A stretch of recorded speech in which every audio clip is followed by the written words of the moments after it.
Au nom du Père et du Fils et du Saint-Esprit. Évangile de Jésus-Christ selon saint Luc.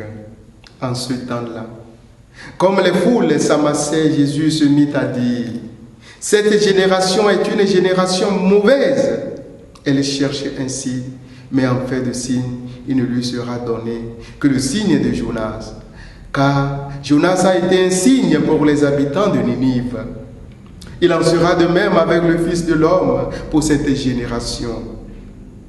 Lors du jugement, la reine de Saba se dressera en même temps que les hommes de cette génération, et elle les condamnera.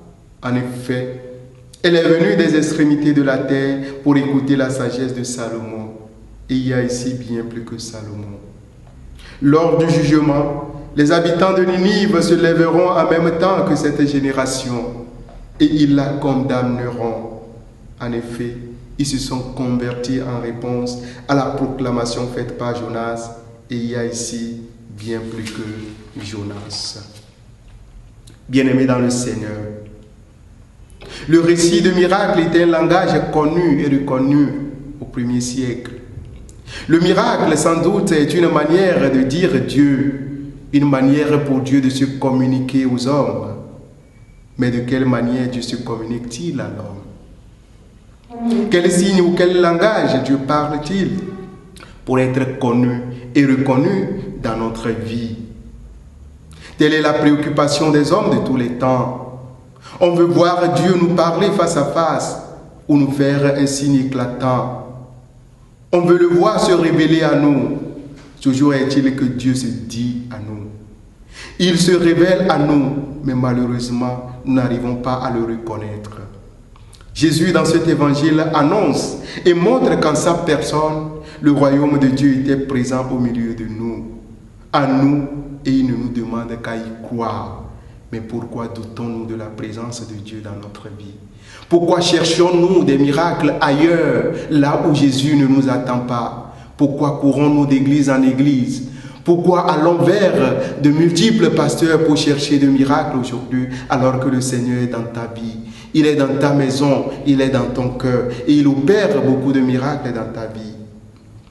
Parfois, frères et sœurs, nous doutons de cette présence de Dieu dans notre existence, dans notre histoire. Et il suffit que nous traversions une situation difficile. Et du coup, Dieu n'est plus avec nous. Quel manque de foi. Quel aveuglement. Ta vie en soi n'est-elle pas présence de Dieu? Ton souffle de vie n'est-elle pas signe de présence de Dieu dans ta vie? Oh, homme de peu de foi. Quand sauras-tu prêter attention et être sensible aux signes de Dieu qui jalonnent ta vie, ton histoire et ton chemin?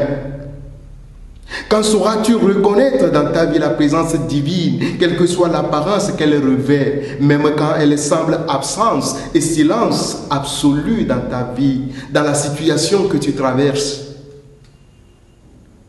Frères et sœurs, un jour, dans un magazine chrétien, quelqu'un a écrit: vous voulez voir un miracle? Regardez-moi, j'en suis un.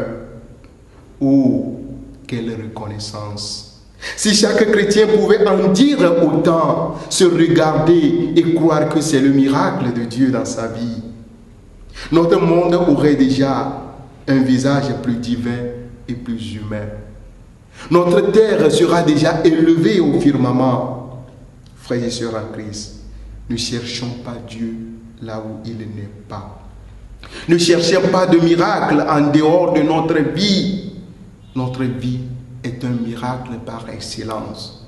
Et une chose est certaine et indubitable, c'est que le signe ou le langage ultime par lequel Dieu se dit ou se révèle à nous, c'est celui de l'amour, ni plus ni moins. Et si tu ne crois pas à cet amour de Dieu dans ta vie, alors tu ne verras aucun autre signe, aucun autre miracle, sinon celui de Jonas. C'est-à-dire celui de ta propre conversion qui te fera reconnaître l'amour de Dieu dans ta vie, malgré tout ce que tu traverses. Donne ta vie à Dieu.